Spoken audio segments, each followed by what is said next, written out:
Hello and welcome to this week's hashtag Toe to Toe. This week you find us in the lush, august surroundings of the Canary Riverside Plaza Hotel in Canary Wharf, and the reason that we're here is that it's been here today that the press conference has been held to formally announce Dillian Whyte against Oscar Rivas on Sky Sports box office on July the 20th. Joining me is a man who is figuring in the chief support, David Allen. He's up against David Price. To give him his full title, David Allen, according to his Twitter bio, the WBA regular, standard, ordinary, British heavyweight title eliminator, champion of the world. Is that right?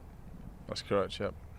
And Spencer Fearon, who I now like to think of as the Phileas Fogg of boxing philanthropy after his travels in the last couple of weeks to Bosnia and Pakistan. Gentlemen, it's very, very good to see you. Lots of questions for you. Yeah. First one is from Charles, and both of you answer this one. What advantages do you think you have over David Price? I'll let Spencer go first. What advantage I think what he's got a really, really good trainer. And this is no disrespect to Dave's trainer, to David Price's trainer. I think he's got a really good trainer who we've become vicarious, and with Darren Barker being a former IBF world middleweight champion, I think we live through our fighters, and I think he'll bring that same vigor what he was going through when he was preparing under Tony Sims to fight for a world title, and he's going to give him that kind of outlook. So I think that's really going to help him. That's going to raise his game. And you can see it's going to raise his game because you saw the guy, how sneaky he looked in his last fight, where he took it for 2 rounds, got us all forward, slipped downstairs, tucked that beautiful left hook downstairs. I was like, wow, this is a Tony Sims move. So I think those things are going to be very, very important, and I think that's what he's going to bring to the table. I think that vigor, and I think he needed to up his game now, and I think things are starting to click for him. So that's what I think we should look for. So over to you then. What advantages do you think you hold? I think Darren's great, yeah. However, I think, personally, obviously I'm much harder than David Price. I'm a much harder man. I don't think he's got the greatest durability or endurance where I could just fight all day. I've been that way since I was a small child. Just been a tough little kid. I think I'm physically stronger. And technically, boxing. Some people think boxing skills, boxing long with a jab and throwing straight punches. And he's been an Olympian or whatever else. But for me, I've got more skill. David Price is too big. He can't roll his head. He can't parry shots. He can't slip and roll and ride shots like I can. I think people underestimate my boxing ability, and now I'm fit. I can show it. The body shot the other day, it was a jab, slip down, throw the left hook to the body. It was textbook. I think now I'm fit. I think I'm more skilled. I think I'm stronger. I think I'm more durable. I think them 3 things will beat David Price. Well, in terms of the training situation, Darren's told us that he's applying for his licence. He's up in front of the Board of Control in a few weeks, and I don't imagine that that's going to be a problem for him. So he will be in the corner come fight night on July the 20th. So this one from Sophie: what has been the hardest fight of your career so far? Do you think this one will be harder? Well, I hope not.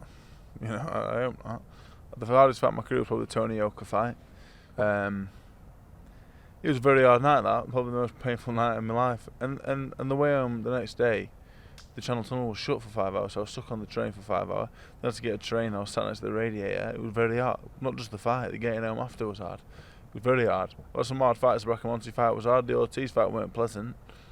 I had a lot of hard fights. So if this fight's going to be the hardest, David Price is going to have to do something spectacular to split my tongue and make me sit all the way home next to a radiator.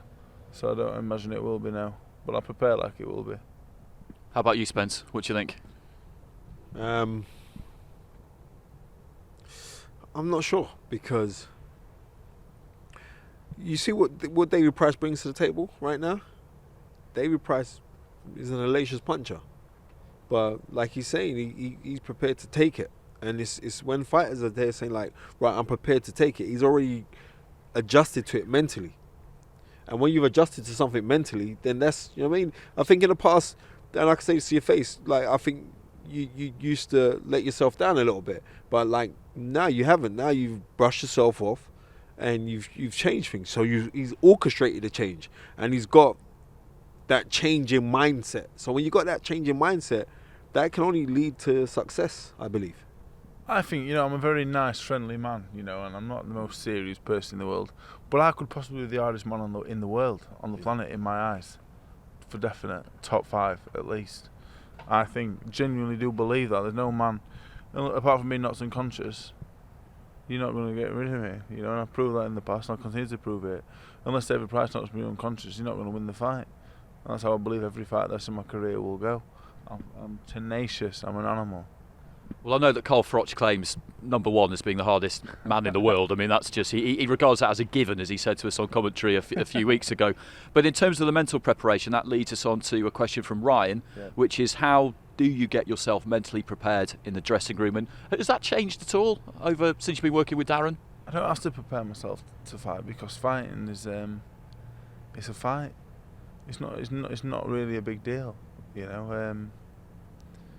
And I'm not really one for nerves. The Browne fight, I knew it was a big fight. I knew if I won that, it would change my life and my family's life in terms of financially and stuff like that. So yeah, it was a bit more like.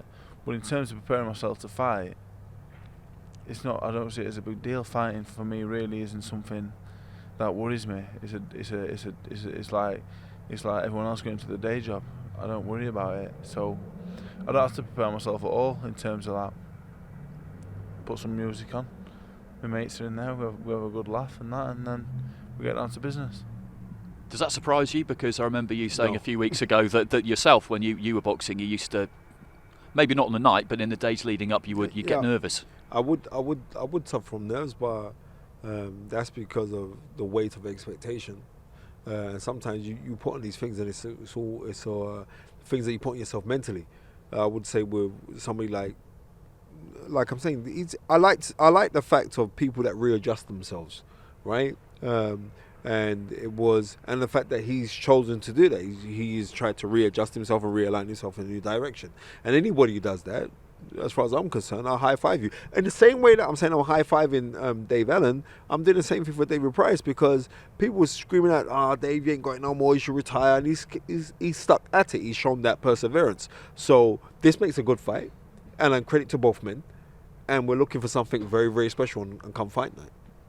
So here's a question from Omar. You're a hero in boxing and in fighting mental health. What has helped you fighting the latter? Are the two things closely related? I guess so. Obviously, you know me quite well, and everyone here does. I'm an eccentric character. I like eccentric, People used to say strange. I like eccentric and different. I always say structure, routine.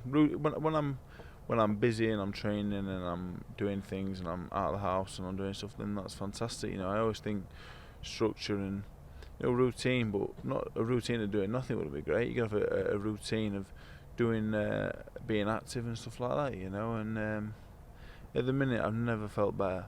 I'm busy all the time. Things are going well. So yeah, the busier I am, the better I feel in myself.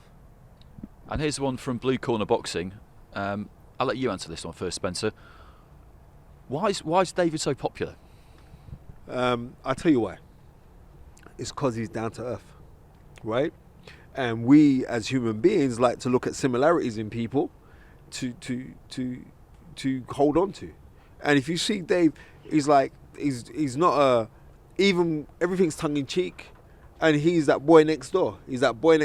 And he's shown fallibilities. So because he's shown that, it's also made us as we warm to this guy. And you can't even win, lose, draw, whatever. He always comes to fight. Number one, he never makes any excuses when he could have a bag of excuses. He gets on and does it, and because he does that, you see, I'm feeling this guy. And because it's not a over exuberating cockiness. It's not like in your face. You warm to him. He's a proper stand-up guy, and that is the God's honest truth. I'm not saying because he's here. I would say if we were doing a podcast, he's the stand-up guy, and that's what warms. He's very warming to people.